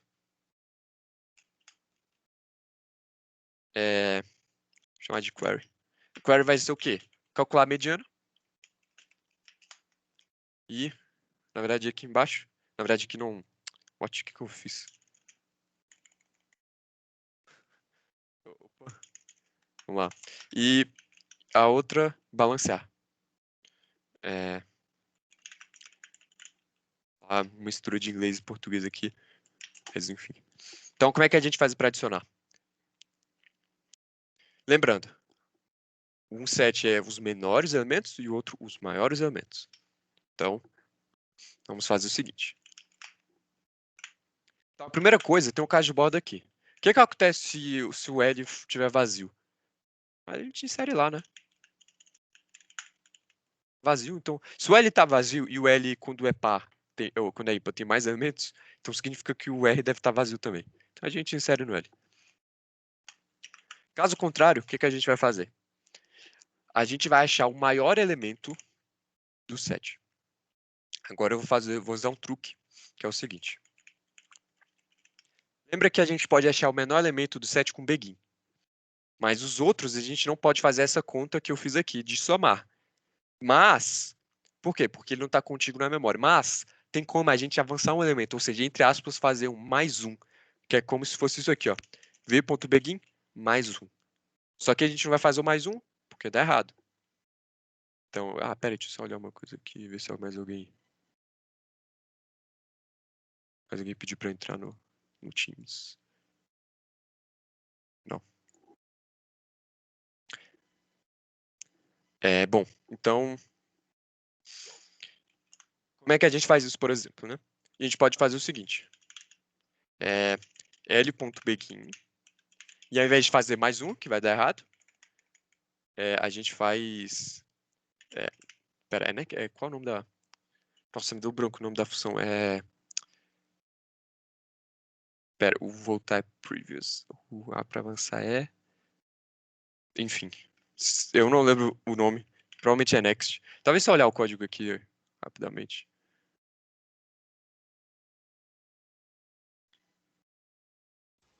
É next mesmo, Alberto. É next já? Acho que tá ficando louco. Então, bom. Então, o que você vai fazer? Eu vou olhar no... Vou pegar esse ponteiro, L.begin, e vou achar o próximo elemento. Então, se o begin é o menor elemento, a gente vai para o segundo menor elemento. Qual a complexidade disso? Log. Por quê? Porque a gente está mexendo... A gente tem que imaginar uma árvore binária de busca. E o que pode acontecer? A gente pode estar lá embaixo na árvore e o próximo elemento a gente vai ter que subir a árvore para ir um elemento lá em cima e pegar uma direita. Então, se a gente vai ter que subir uma árvore, log. Né? A árvore balanceada vai ter log de altura. E a gente pode fazer o contrário. Se a gente quiser achar o maior elemento, bem, a gente tem isso aqui, ponto end. Para quem já mexeu um pouco com esses iterators, sabe que o ponto end ele não é o último elemento, ele é depois do último. Então, se vocês imaginarem uma string, o que a string tem no final? Um caractere que fala, esse é o fim da string. É quase como se fosse isso. Então, se você tentar achar o ponto end num vetor, você não vai achar, por exemplo, nesse caso aqui, o elemento 5. Você vai, na verdade, eu nunca testei o que ele vai achar. Ele provavelmente vai achar alguma coisa muito louca, um lixo de memória, talvez. Então, o maior elemento vai ser o elemento que está antes desse, entre aspas, caractere aqui que acaba né, o set. Então, a gente vai usar o prev. Então, o prev faz exatamente isso. Ele pega um elemento antes. Por que usar o ponto prev aqui dá certo? Porque a gente sabe que tem pelo menos um elemento, né? Então, a gente vai para o ponto end, que é depois do último. Quando a gente faz para o prev é o último. E a gente sabe que existe porque ele tem alguém ali. Então, esse if é importante por causa disso. Então, a gente sabe que esse aqui é o maior elemento. O elemento no iterator it. É o maior elemento do conjunto L, né? Não é o maior elemento geral. E o que a gente vai fazer? Se o x for menor ou igual ao maior, o que significa? Significa que se ele é menor ou igual ao maior elemento do conjunto L, significa que ele tem que ir para o conjunto L. Né? Se eu botar esse elemento x no conjunto R, eu vou ter um elemento no conjunto R que é maior ou que é menor que um elemento que está no conjunto L. É como se eu tivesse algo desse tipo aqui, ó. Aqui um 4 e aqui um 1. Né? Eu tenho um elemento no conjunto dos maiores. Eu tenho um elemento no conjunto dos maiores que é menor que o elemento dos menores. Como é que isso faz sentido, né? A gente definiu maior e menor, e aí tá ao contrário desse jeito. Então aqui a gente consegue saber se a gente vai inserir o elemento no conjunto L ou não. Então se ele é menor ou igual a maior, a gente obrigatoriamente vai ter que inserir ele aqui. Caso contrário, a gente insere ele no R. Então adicionar isso. São esses dois ifs. Agora, balancear. Na verdade, vamos fazer a query antes, né? Achar, a gente vai basicamente copiar isso, né? Se tiver ímpar, o que a gente vai fazer? Lembra? O maior elemento do conjunto L. A gente já fez isso, que a gente acabou de fazer isso. Se a quantidade for par, lembra que no problema a gente queria, dos elementos possíveis, a gente queria o menor. Então, se for par, a gente também vai pegar o maior elemento do conjunto L. Então, a gente vai fazer isso só. Aí, claro, aqui, dependendo do problema que você for fazer, né? Não que tenham muitos usando essa técnica, mas você talvez seja interessante você ver se tem elemento, né?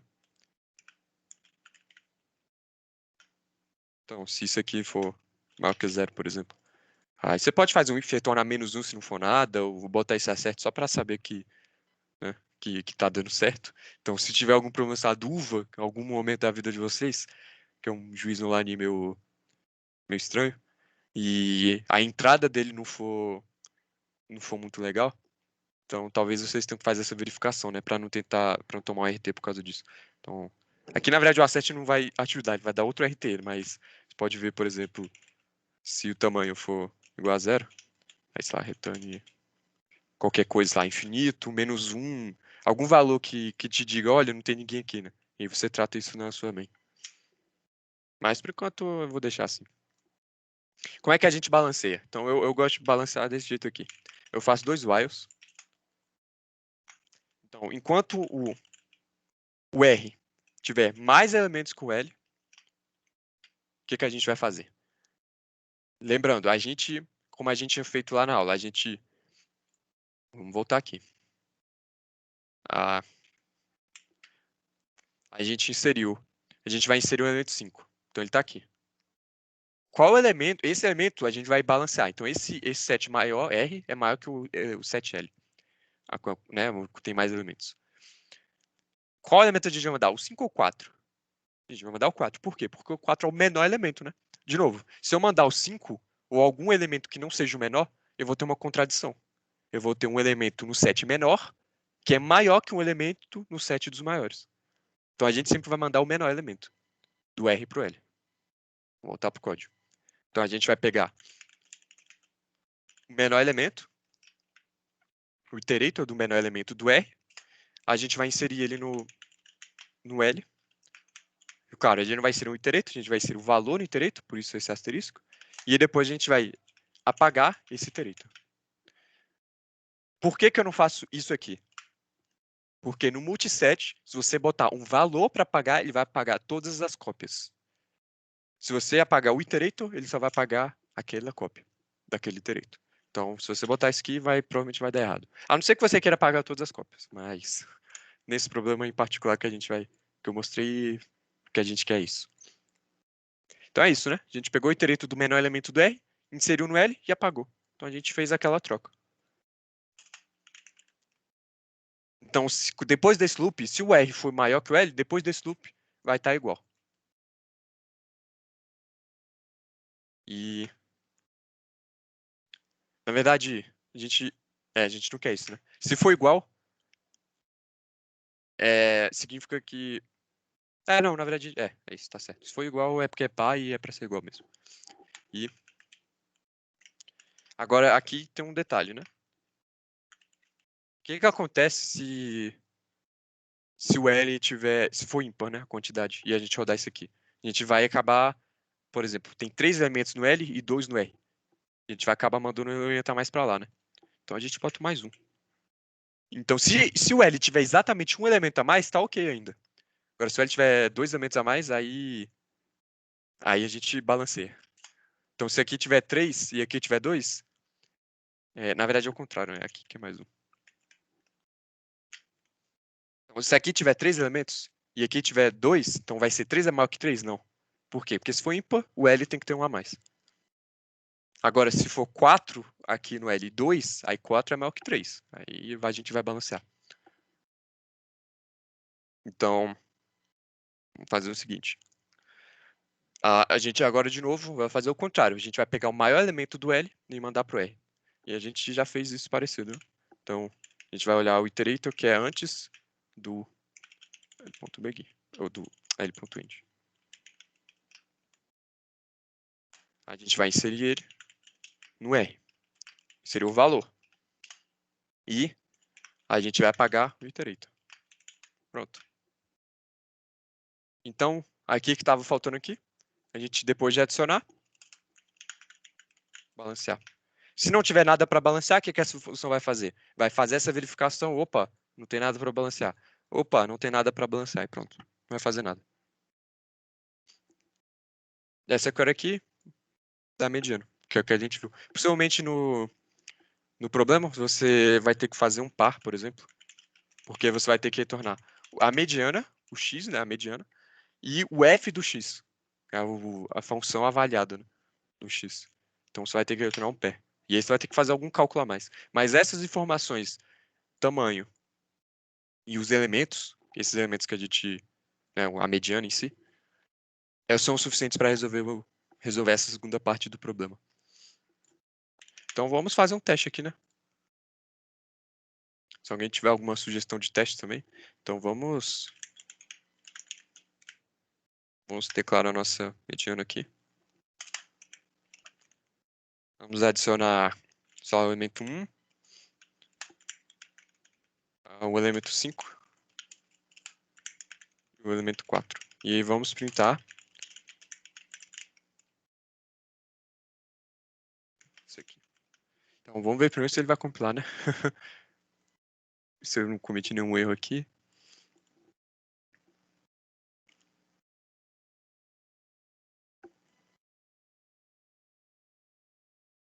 Eita, alguma coisa aqui. Tá, então vamos voltar aqui.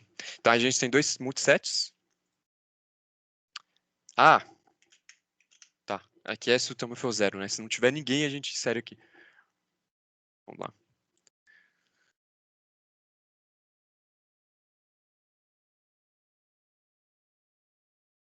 Printou 4. Tá certo, né? 1, 4, 5. A mediana é o do meio, que é o 4. Vamos fazer mais um teste aqui. Vamos adicionar, por exemplo, um menos 2. Então vai ter menos 2, 1, 4, 5. Então nesse caso a mediana é o elemento da esquerda, né? Quando é par. Então menos 2, 1, 4, 5. A mediana tem que ser 1.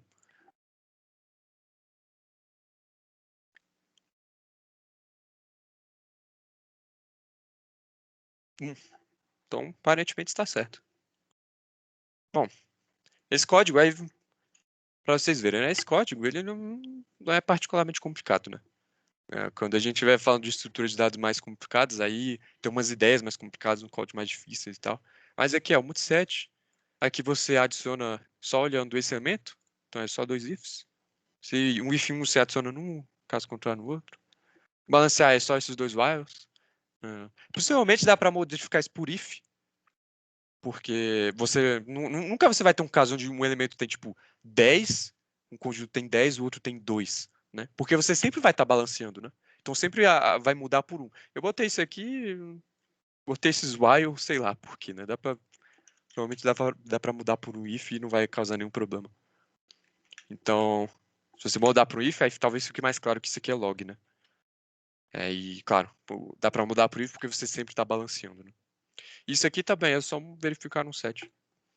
Então, é uma estrutura de dados que resolve um problema que não é imediatamente óbvio, e eu, pelo menos, não consigo pensar em outra solução além disso. Em segtree, sei lá, qualquer outra estrutura aí, eu não consigo imaginar nenhuma que resolve isso aqui. E ela usa dois sets, na verdade, dois multisets, né? A mesma coisa, praticamente, quase. Então, bom, alguma dúvida? Espero que tenha ficado claro que a ideia, né? A ideia de mostrar isso não é algo que é extremamente útil, mas é para mostrar que coisas simples resolvem problemas difíceis. Alguma dúvida, comentário?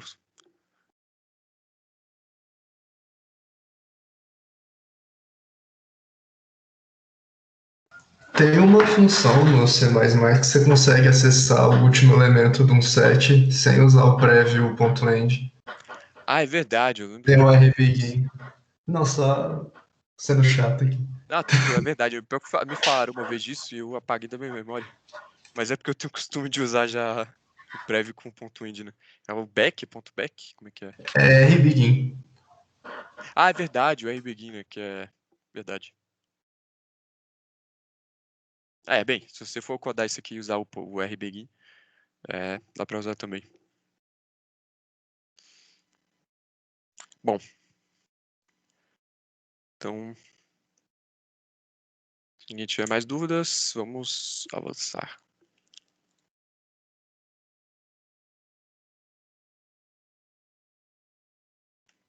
Então, vamos lá. Vamos para o próximo problema. Então, esse problema, na verdade são duas ideias, né? Min stack e min cube. Min stack é pilha, né? Cube é fila. E por que min? A gente vai querer, a motivação disso é a gente querer encontrar o menor elemento de uma pilha em O de 1. Quem fez PC fez esse problema. Então eu vou tentar passar para ele razoavelmente rápido, né? Para quem não fez esse problema ou não fez PC, provavelmente vocês vão achar simples, né? O problema não é muito difícil, não. Então, o que acontece se eu pegar uma pilha, eu quero achar o menor elemento? Então, eu olho todos os elementos da pilha, pego o elemento e printo, e retorno. Isso vai dar TLE, né? Dependendo do problema que você estiver fazendo. Por quê? Porque achar o mínimo, nesse caso, vai ser O de N, né? Porque você vai ter que olhar todos os elementos. E você manter uma variável com só uma variável com o mínimo, também não vai dar certo. Porque quando você estiver só inserindo, vai dar certo. Só quando você tiver que remover. Aí você vai ter que voltar, né, o valor de mínimo para o que estava antes. E aí você vai ter que saber o valor da variável antes, né, de você inserir o elemento. Então uma variável só não vai resolver o problema. Então vamos simular uma pilha. Então qual é o menor elemento aqui? É o 3. Né? Só tem o 3. Seria o 5. Qual é o menor elemento? Continua sendo o 3. Agora inseriu o 2, o elemento mudou. Inseriu 1, o elemento mudou. Agora vamos retirar exatamente isso que eu falei, né? Aqui, se eu só tenho uma variável, o menor elemento, tá dando certo. Tive que retirar. Opa, eu tive que voltar para o 2. Então, possivelmente, eu vou ter que armazenar todos os menores elementos nos estados anteriores. E quando eu remover, eu volto para o estado anterior. E é exatamente isso que a gente vai fazer. Olha só. Quando a gente adiciona um elemento na pilha, o mínimo pode continuar o mesmo, né? Como a gente viu aqui. Por exemplo, nesse caso, que se a gente adicionou 5, que é maior, então o mínimo continua o mesmo ou o mínimo diminui, quando a gente adiciona um elemento menor que o mínimo.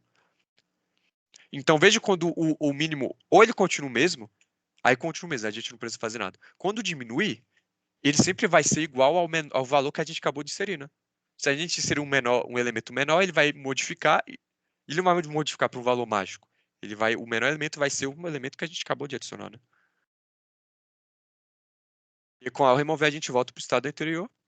Então a ideia é o seguinte: para cada nível da pilha, o que é um nível, né? O nível é tipo, informalmente, né? Vai ser o primeiro nível vai ser o primeiro elemento. O segundo nível vai ser esse nível aqui com 2 elementos. O terceiro nível é esse nível aqui com 3 elementos, né? 4, enfim. Então, para cada nível da pilha, a gente vai matar um segundo elemento que vai dizer o menor elemento dali para baixo. Então é exatamente o que a gente fez aqui, ó. Só que aqui eu estou mantendo uma variável só, né? Só que a gente vai fazer isso, só que para cada elemento da pilha a gente vai armazenar uma variável disso. Então como é que vai ficar isso? Assim. Então a gente tem dois elementos, 3, 3. Então esse é o elemento que a gente adicionou. E esse aqui é como se fosse a nossa variável de menor elemento. Só que essa variável, ela é o menor elemento daqui da pilha para baixo. Então adicionamos o 3, o 5. Qual é o menor elemento? É o 3. Então esse 3 ele vai representar o menor elemento daqui do 5 para baixo. Inserimos o 2. Veja que quando a gente insere o 2, o menor elemento é o 2, isso aqui a gente não muda. Por quê? Quando a gente for remover, assim, a gente voltou ao estado anterior e aí agora a gente usa esse 3, né? E aqui inserindo a mesma coisa, né? Então vejam de novo, a gente só tem que comparar quando a gente insere um elemento, a gente só tem que comparar o elemento que a gente adicionou com o elemento que estava no mínimo da pilha antes, que é esse elemento aqui. Então a gente quer inserir o 1. Qual vai ser o menor elemento agora? Vai ser o menor entre o 1 e o menor elemento antes. Ou seja, o menor entre 1 e o 2, que no caso vai ser 1.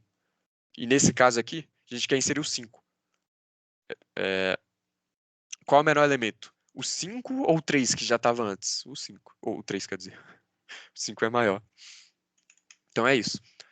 Então se a gente quer inserir o elemento x, e o maior elemento aqui é o menor. Corrigir isso aqui ao vivo, vai.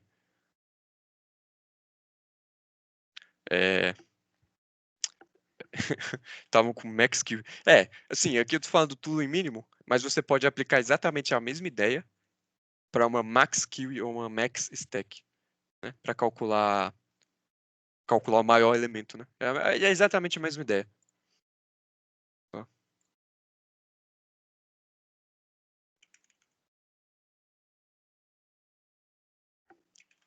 pronto. Voltar para a apresentação. Tá. Então, se a gente quer inserir o elemento x e o menor elemento na pilha até então é y, a gente vai inserir na pilha o par x mínimo de xy. E o valor mínimo de xy vai representar o menor elemento da pilha dele para baixo. Foi exatamente o que eu falei agora, né? Vamos corrigir aqui de novo rapidamente.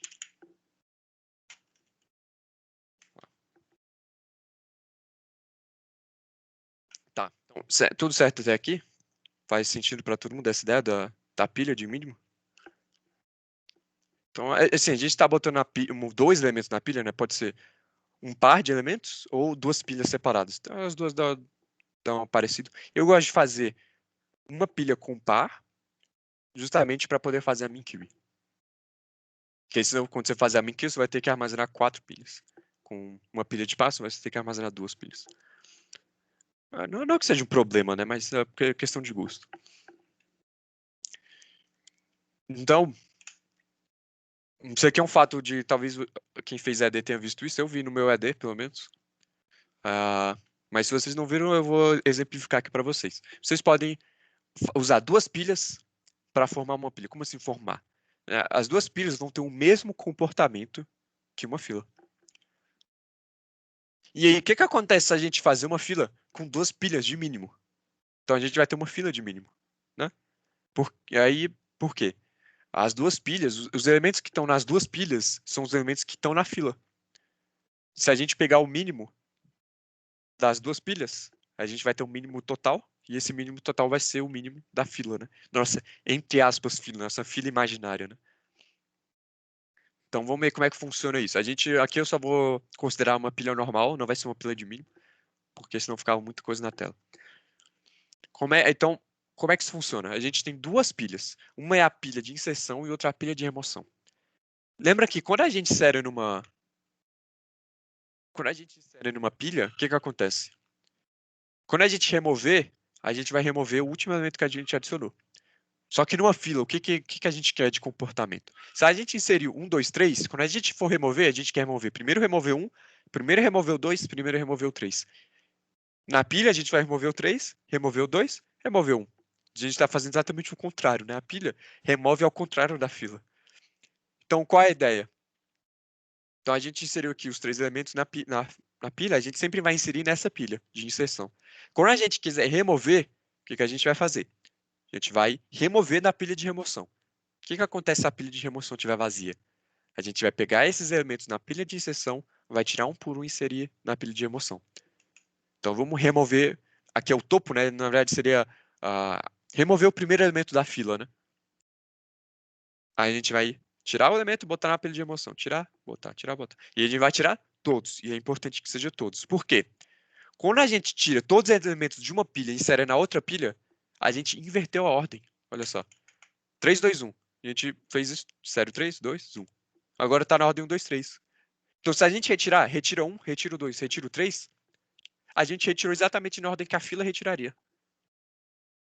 Então, a gente trocou, botou lá, agora a gente vai remover o topo dessa pilha de remoção, que é 1. Agora vamos inserir o 4. Onde é que a gente insere o 4? Na pilha de inserção. Vamos remover o topo. A gente pega o 4 e bota lá? Não. O que acontece se a gente pegar o 4 e botar aqui em cima do 2? Quando a gente for retirar, a gente vai retirar o 4. Mas a gente não quer retirar o 4. A gente quer retirar o 2, depois retirar o 3, depois retirar o 4. Por isso que a gente só pega da pilha de inserção e bota na pilha de remoção quando a pilha de remoção estiver vazia. Porque significa que a gente já tirou todos os elementos que a gente tinha que para retirar, né? Na ordem que aqui a ordem está certa. Então, depois que a gente retirou todos os elementos na ordem certa, aí sim a gente pode pegar esses elementos e botar lá. Então, inserir, remover do topo, a gente tem elemento aqui? Tem. Então, remove e pronto, acabou. Qual a complexidade de inserção? O de 1. Inserção, bota nessa pilha, O de 1. Qual a complexidade de remoção? Aí é que eu botei essa palavra mágica, O de 1 amortizado. O que significa amortizado? Vejam que, nesse primeira remoção, o que acontece quando eu remover? Eu vou ter que pegar todos os elementos e transferir de uma pilha para outra. Se tiver 1000 elementos aqui, qual vai ser o custo dessa minha operação? Né? Vai ser custoso. Eu vou ter que pegar 1000 elementos aqui e botar aqui. Se tiver 1 milhão, eu vou ter que pegar 1 milhão de elementos dessa pilha e botar na outra pilha. Parece ruim, né? Só que a quantidade de vezes que a gente vai ter que fazer essas operações ruins vão ser muito poucas. Por quê? Cada elemento vai ser inserido uma vez nessa pilha, cada elemento vai ser mandado para outra pilha uma vez e cada elemento vai ser removido uma vez. Então, se a gente tiver N consultas, a gente vai fazer 3N operações. Pode parecer que é ruim, mas em alguns casos a gente vai fazer muitas operações, só que na maioria dos casos a gente vai fazer poucas, porque existe um limite de quantas operações a gente vai fazer. 3N. Se a gente inserir o N, 3N. Inserir uma vez nessa pilha, mandar e para cada elemento, né? Para cada elemento ele vai ser inserido uma vez aqui, mandado uma vez para cá e removido uma vez. Não tem que não é impossível ter esse caso ruim muitas vezes. Muitas vezes eu digo para estourar esse limite de 3N operações. Porque não tem elementos suficiente para isso. Simplesmente não tem elementos para isso. Então, por isso que é amortizado. Que a gente chama de amortizado, né? É como se a gente pegasse em média, né? No pior caso, em média, fica estranha essa frase, mas se a gente analisar o pior caso e ter N consultas, N inserções ou remoções, N consulta de inserção e remoção, um caso pode ficar muito ruim, mas quando a gente tirar a média disso tudo, aí vai ser O de 1, né? No final das contas. Na verdade, O de 1 para cada remoção, né? No final das contas, vai ser O de N. Certo? Fez sentido? Eu vi um barulho no fone, talvez eu tenha batido desconectado, então. Vocês conseguem me ouvir? Sim, consigo. Ah, beleza. Alguém tem alguma dúvida em ser amortizado? Ou faz tudo sentido? Bom, então, imagino que esteja ok. E aí, claro, a gente faz isso aqui tudo. Se a gente implementar, ao invés de uma pilha de mínimo aqui e uma pilha de mínimo aqui, e a gente quer achar o menor elemento, a gente olha o menor elemento dessa pilha, o menor elemento dessa pilha, pega o menor dos dois, esse é o menor elemento da fila, né? A fila é representada por essas duas pilhas. Aí, tá, a pilha, vou falar a verdade, a pilha de mínimo, para mim, a única utilidade que eu já dei para ela foi para implementar a fila de mínimo. Agora, a fila de mínimo eu já usei algumas vezes, e ela é bem interessante. Então, vamos pegar um problema aqui. Como eu falei, né, tem aquele problema da Hacker Cup. Eu vou voltar para ele rapidamente antes de ir para outro problema.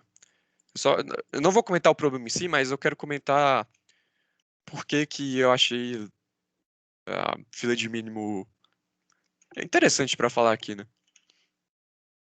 A mediana eu falei por causa do 7, e isso aqui, na verdade, é bem interessante. Que entra no tema de novo que eu falei de coisas simples que resolvem problemas difíceis. É uma ADP, esse problema. E aí você tem que otimizar a transição da ADP. Para você otimizar a transição, normalmente você vai usar talvez alguma estrutura de dados para fazer a transição rápido. Então, o que é a transição, né? A transição, você imagina uma ADP recursiva. Aí tem os estados, né, que são as variáveis lá né, que vão provavelmente vir de entrada. A transição é o código que vai de um estado para outro, né, de um nível da recursão para outra recursão, para outro estado da recursão. Se você tiver um código O de N, Aí odd n vai ser a sua transição vai ser odd n. Né? Então, a otimização da ADP, você vai ter que fazer essa transição rápida. E aí, esse problema você vai ter que... Você quer achar mínimo de elementos de um certo intervalo a partir de um elemento x, no índice i, né? E aí você vai calculando de trás para frente. Então você vai calculando qual é o valor da ADP no valor n menos 1, n menos 2. E aí você quer calcular, basicamente, né, o problema se resume, se não me engano, a calcular o menor elemento a partir de i até i mais k. Se você manter isso em variável, vai ficar ruim. Ah, mas eu posso fazer uma segtree, certamente. Só que, olha que interessante, a segtree, ela vai ter complexidade de odd log. Né? Você vai estar saindo de uma transição odd n, mas para uma transição odd log. Mas a fila de mínimo, que é mais simples que a segtree, resolve menos problema que a segtree, vai resolver isso, vai transformar a sua transição em odd 1 amortizado. Porque, claro, você não vai usar uma fila de mínimo para cada transição. Você vai fazer todas as transições usando uma fila de mínimo. Então, uma fila de mínimo nesse problema é melhor que uma segtree. Eu vou falar de novo porque parece uma coisa meio louca, né? Gente, nossa, segtree, Deus a segtree. A segtree realmente é muito poderosa. Mas aqui, a fila de mínimo te dá uma complexidade melhor que a segtree. Então, bom, espero que isso mostre como essas coisas são legais, né? E outro problema também que o Thiago talvez fale no final, se der tempo, é esse aqui. Que é o que eu mostrei, né? Da segtree implícita também, o 7, né? Vamos lá. Vamos pro problema. Eu vou tentar falar esse problema rápido para dar tempo do Thiago falar do outro problema. Esse problema, na verdade, é simples, né? Então, acho que eu vou conseguir falar dele rápido. Então, o problema é o seguinte. Dado um vetor de n elementos, de n inteiros, né? A gente define, né, um segmento, né, que é um subvetor, um subarray, que é um intervalo, né? Um intervalo LR fechado. Então, um segmento, né, um subvetor, um subarray, como você queira chamar, vai ser os elementos que tem índice nesse intervalo aqui, LR. E aí a gente diz que esse segmento é bom se a diferença entre o maior e menor elemento nesse segmento é no máximo k. O seu trabalho é achar o número de segmentos diferentes. Então, inicialmente, se você tem um segmento de tamanho 1, qual é a diferença do máximo e do mínimo? 0, né? Porque só tem um elemento, então o máximo vai ser igual ao mínimo. E o que acontece quando você vai adicionando elementos, né? Então, vamos fixar um L. Então, a gente tem um intervalo LR. Na verdade, o intervalo inicialmente, vamos começar com o intervalo LL.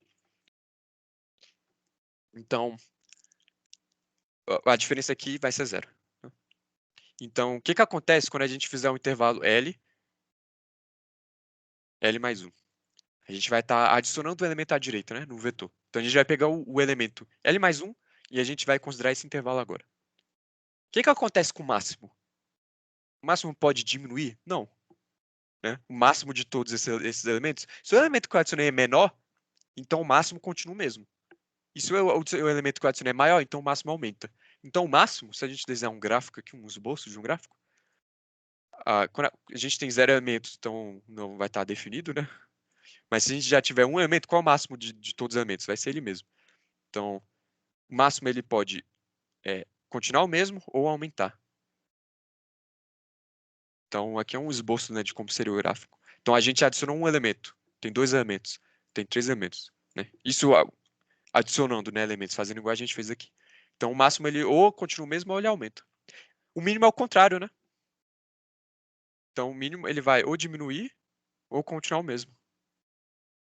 Então, vejam que essa diferença, ou ela continua a mesma ou essa diferença aumenta. Vamos supor que essa diferença é K. Então, no momento em que aumentar a diferença, a gente não precisa mais continuar. Porque a diferença, se a diferença agora ficou K mais 1, por exemplo, isso aqui era para ser um K. Se a diferença ficou K mais 1, se continuar adicionando elementos, a diferença vai continuar sendo maior que K. Então a gente não quer. Então, para um L fixo, a gente vai adicionando elementos até onde der. Quando parou de der, significa que todos os intervalos que começam em L e vão até esse último elemento, né, digamos L mais I, todos os intervalos que começam em L e terminam em algum índice menor ou igual a L mais I, é um intervalo válido. Então, aí a ideia da solução, na verdade, é uma técnica chamada two pointer. Vamos supor que eu resolvi para esse L. Agora eu tenho que resolver o problema para os intervalos que começam, né, que o elemento da esquerda é L mais 1. Eu preciso tirar todos os elementos que eu já adicionei? Aqui é I. Eu posso começar já a olhar o intervalo assim. Se eu tirei um elemento, vamos supor, esse elemento aqui, a diferença é K. É até K. Se eu tirei um elemento, a diferença vai aumentar? Não. Por quê? Se eu tirei um elemento, então eu estou voltando aqui. Se eu estou voltando, ou continuar a mesma coisa, ou o máximo diminui, e para o mínimo, ou continuar a mesma coisa, ou o mínimo aumenta. E se qualquer uma dessas coisas acontecer, ou K continua a mesma coisa, ou K diminui. Então, na verdade, quando a gente quiser saber todos os intervalos que começam com L mais 1 e terminam em qualquer coisa, a partir disso aqui, a gente não vai ter que começar o intervalo L mais 1 e inserir elementos. Não, a gente já aproveita o intervalo anterior. Então, isso é chamado de two pointers, porque se a gente tiver um vetor, o que a gente vai estar fazendo, na verdade, é o seguinte, a gente tem um L, né? Agora aqui eu vou usar LR, né? Então, a gente tem um ponteiro do L e tem um ponteiro do R. Inicialmente, eles vão começar no mesmo, né? Os dois estão apontando aqui. Aí eu vou aumentar R, R. Aí vamos supor que esse é o intervalo que começa em 1 e tem a distância até K. O 1, no caso, começa um índice 1, né? Não é o valor 1. Então, eu sei que tem um intervalo, que é só 1, 2, 1 e 2, e esse aqui, 1, 2, 3. Então, tenho 3. Então, aumento 3 na resposta. Agora, eu quero calcular todos os intervalos que começam em 2 e terminam em qualquer coisa. E que são bons, né? Que tem a diferença até K. Eu modifico esse aqui, e esse ponteiro, ao invés de mover e voltar, ele continua aqui. Qual a complexidade disso? Esse ponteiro só vai para frente. E esse ponteiro só vai para frente. Então, esse ponteiro vai para frente n vezes, que n é o tamanho do vetor, e o outro ponteiro vai n vezes, que é o tamanho do vetor. Então, eu vou fazer 2n vezes, eu vou mover o ponteiro. E, lembra, toda vez que eu movo o ponteiro para frente, eu tenho que calcular o quê? Tenho que calcular o máximo de todos os elementos e o mínimo. Como é que eu faço isso? Uma fila. Eu insiro todos os elementos na fila. Então, nesse caso aqui, ó, tem 1, 2, 3, 4, todos estão inseridos na fila. Aí, claro, vou ter que fazer uma fila de máximo e uma de mínimo. Mas a consulta na fila é o de 1. Então, isso não vai modificar a nossa complexidade, que vai ser O de N. E aí, quando eu quiser adicionar, eu adiciono na fila. Quando eu quiser remover, que é mover esse ponteiro, eu tiro o elemento da fila. Então, agora eu tiro o elemento 1, agora a nossa fila só tem isso aqui. Quando eu tirar, o próximo que eu tirar vai ser o 2, que vai ser, significa mover esse ponteiro, né? Retirei o 2. Então, bem, aí isso aqui tem outra solução, na verdade, dá para fazer com uma segtree ou uma sparse table e busca binária. Mas, bem, é desnecessário, né? Você vai estar fazendo uma segtree ou uma sparse table, que é mais complicado, e tem mais complexidade, né? A sparse table, com máximo, a gente vai ver isso semana que vem, a consulta dela é o de 1, mas a construção da sparse table é n log n. Aqui não, aqui a gente está fazendo tudo O de 1. Na verdade, mexer um ponteiro O de 1, achar o máximo e o mínimo O de 1. Então a gente vai fazer isso 2n vezes, né? Então a nossa complexidade é O de n. Certo? Então, um problema simplesinho, né?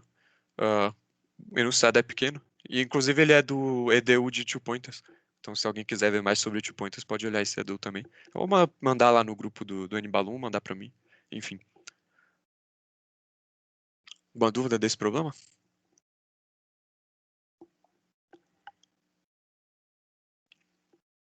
Bom, o Thiago tá aí, quer falar daquele problema do... Me manda o link lá do site do desenho, que é esse. Ah, beleza.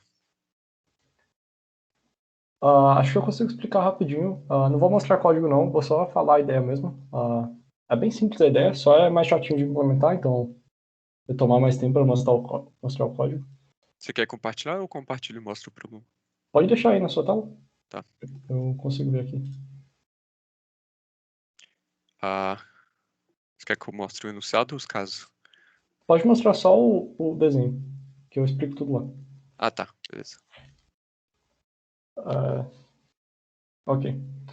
Bom, a questão é assim, você tem uma reta, e aí essa reta é bem grande, ela tem tamanho n, e n vai até 10 a nona, então já dá para ver que não dá para simular quase nada aí no problema. E aí você tem essa reta, e inicialmente ela é toda pintada. Então, aqui do 0 até o 10 a nona, ela é toda pintada. Aqui, né? Aí você vai ter operações de dois tipos. A operação do tipo 1, você vai apagar um pedaço dessa reta. Então, a do tipo 1 você vai receber dois valores, que é o L e o R. E aí, por exemplo, vamos dizer que está aqui, né? Todo o resto vai estar pintado, você vai apagar só essa parte aqui do segmento. E você também tem a operação do tipo 2, que você vai pintar uma parte do elemento, uma parte dessa reta. Também vai te dar um L e um R. E aí, por exemplo, vamos supor que você já fez algumas operações do tipo 1, e aí, sei lá, essa parte aqui do meio está apagada. Então, supondo que você faça, sei lá, aqui L1, L2. L1, R1, né? Essa aqui foi a operação 1, você apagou essa parte. Aí você vai fazer um L2, R2 aqui. Então, tipo, seria como se essa parte já tivesse pintada, aí você apagou esse meio inteiro, né? Aí depois você veio aqui com a operação 2 de novo e pintou essa parte. Aí essa é basicamente a questão, e o que ele quer, né, é que depois de cada operação, você tem que falar o tamanho dessa reta que está pintado. Então aqui seria tipo a resposta para depois dessas duas operações, seria esse segmento aqui, mais esse segmento aqui, mais esse aqui, né? Aí L1 menos 0, R2 menos L2, 10 a nona menos R1. E aí tem vários jeitos complicados de resolver essa questão. Você pode usar umas estruturas roubadas, mas uma solução interessante é usando o set. E aí o que você vai fazer é, você vai declarar um set de pair. Então aqui você vai ter meio que um par de inteiros, né? E aí o primeiro inteiro representa o, a, onde começa um segmento e onde termina um segmento, pintado. Então, naquele exemplo que eu tinha falado, que estava mais ou menos assim, nesse momento, lá no set, a gente vai ter armazenado essa parte aqui do segmento, então teria um par lá, 0R1, teria esse par aqui do meio, né, que seria L2, R2, e também teria um terceiro par, que é esse do finalzinho, que seria L1, 10 a 9. Bom, e aí, o que é interessante que você consegue fazer quando você tem esses segmentos pintados dentro do set, é que para cada operação, por exemplo, vamos supor que tinha esses três segmentos aqui, e agora você quer apagar um segmento bem grandão aqui, que pega os três. Você quer apagar esse segmento inteiro. Então, tipo, ficaria só essas partes de fora aqui pintadas. O que dá para fazer é fazer uma busca binária no set e tentar achar o primeiro segmento que faz interseção com esse segmento que você quer retirar. E aí, daqui para dele até você chegar no final do segmento, você sai retirando esses segmentos que tem dentro do set. Isso funciona porque, basicamente, você só é uma coisa parecida com o que o Alberto falou. Você só retira um segmento uma vez. Então, você insere um segmento uma vez e retira um segmento uma vez. Então, no máximo, você vai tirar N segmentos. Mesmo que em uma só operação você precise retirar vários. O código é um pouquinho chatinho, porque, como vocês podem ver, quando tem interseção, eu preciso retirar esse segmento inteiro aqui, mas eu preciso incluir de volta essa partezinha aqui que sobrou, né? Porque essa partezinha vai continuar pintada, eu só quero retirar essa parte do meio. A mesma coisa aqui para da direita. Então, tem uns dois ifs aí, para os dois cantos, né? E aí o interessante é que eu só falei da operação de retirar, né? Eu não falei da operação de inserir. Mas o legal é que você pode retirar, independente da operação que você vai fazer, você retira. E aí no final você insere uma grandona, se for uma query de inserção. Então, a ideia é que você não tenha segmentos que se interceptam, que tem interseção, né, aqui dentro do set. Então, você tem sempre segmentos disjuntos. Então, por isso que é interessante você primeiro apagar tudo, depois inserir esse segmento grandão, quando for uma operação de pintar, né, o segmento. E aí a única coisa que você precisa fazer, né, para você ter a resposta, que é a quantidade o tamanho do segmento que está pintado efetivamente, é só você guardar numa variável externa, no inteiro mesmo, você pode armazenar isso. E aí, por exemplo, quando você for retirar, você consegue ter o tamanho do segmento que você está retirando. Você vai só subtraindo lá na variável de resposta. Tem um código dessa solução do José, que é bem simples de entender. Acho que é o melhor código, assim, com 7. Quem uma hora tiver interesse em resolver esse problema, pode ir lá no CodeForce e ver. A intuição mesmo é, tipo, você tem uma reta, e aí a operação é, tipo, pinta um segmento ou apaga um segmento. E aí é bem eficiente fazer com 7, é bem legal fazer essa solução. Acho que é isso. Alguém tem alguma dúvida? Alguém não entendeu alguma parte? A ideia por cima, né, do problema, que foi basicamente o que eu expliquei.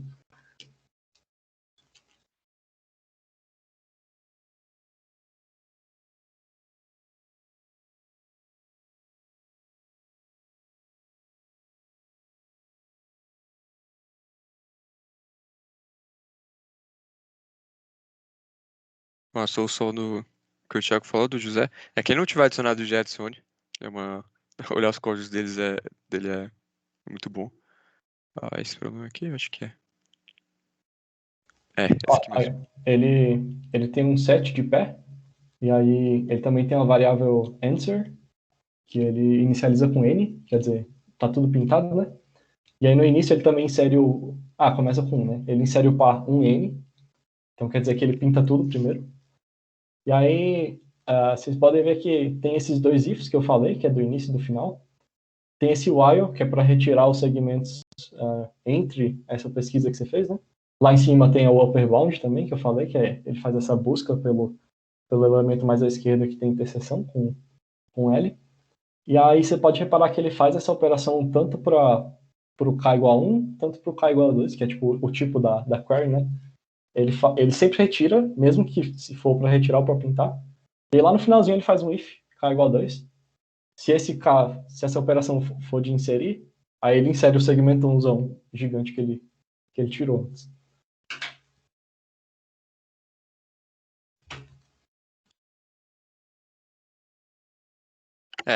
É isso. Bom.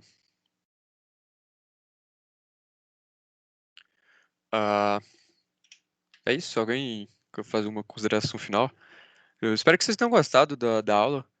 Como eu disse, era mais de teste, né? A gente queria testar o tempo, quantas pessoas iam aparecer, como é que ia ser, se o povo ia tirar, ia perguntar, testar os slides, né? A gente provavelmente vai usar esse padrão. Eu testei esse parada de ir simulando aqui, ao invés de desenhar, porque desenhar demora, às vezes fica meio feio.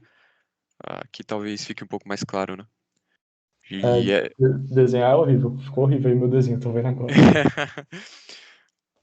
Bom, e é isso, né? Semana que vem a gente deve entrar no assunto principal.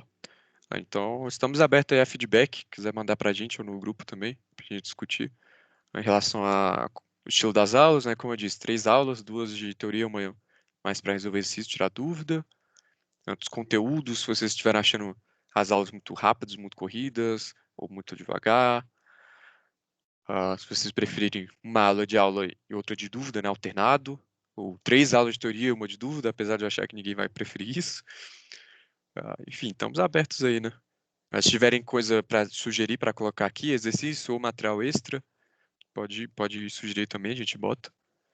E esse, eu acho que eu botei, né? Eu mandei no grupo, eu acho que eu botei público. Deixa eu verificar aqui, vai. Botou, eu consegui acessar. Tá tranquilo. Então você se livre, ou fazer sugestão, se você quiser, sei lá, fazer um fork, modificar, inserir você mesmo e dar um pull request também, sei lá, pode ser o que vocês preferirem. Eu vou botar aqui a aula assim que eu conseguir que acabar aqui, eu vou baixar, vou fazer o upload e vou botar. Então, se vocês quiserem rever alguma coisa. Então é isso. Vou parar a gravação aqui.